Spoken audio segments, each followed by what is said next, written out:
Français, anglais, néerlandais et espagnol. Pour être honnête, en néerlandais, je n'étais pas particulièrement bon. Je pense que j'ai toujours fait un peu semblant grâce à mon accent, qui masque bien mon manque de vocabulaire. Je fais bien semblant en fait, c'est ça. Dankjewel, dankjewel. You are still number one! Dankjewel, echt bedankt, veel bedankt. U spreekt Nederlands. Ik probeer, zeg alleen voilà, des petites phrases. Comment est-ce que ça se passe en scène avec un public qui ne parle pas ma langue? Je m'exprime en anglais, mais je prépare toujours un petit peu. J'ai jamais un texte bien précis, mais j'essaie d'avoir le vocabulaire pour ne pas me planter. Quand je fais le Stromae-o-Met, qui est un jeu où je dis on va jouer à un jeu, c'est simplement quand je lèverai mon bras de cette manière, je voudrais un maximum de bruit, quand je le rabaisserai, ce sera silence.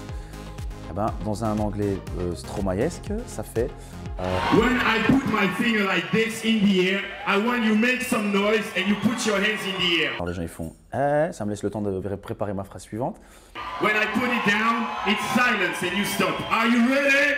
C'est un anglais un petit peu bizarre, certes, mais en attendant les gens comprennent. Donc je le fais. Are you ready? Ok.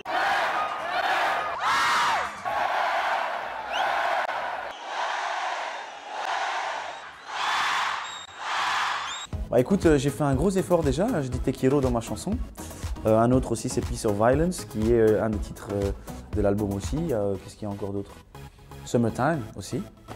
J'aurais peut-être plus tendance à attendre un peu d'immersion quand même pour un jour, et un peu de lecture aussi en anglais pour m'improviser écrivain en anglais. Donc on va continuer en français pendant quelques années, voire peut-être pendant toute ma vie, je ne sais pas du tout, on verra. Mais si un jour j'ai l'envie, et si ça ressemble à quelque chose surtout, ouais, pourquoi pas en anglais, ou en néerlandais, ou en espagnol, pourquoi pas.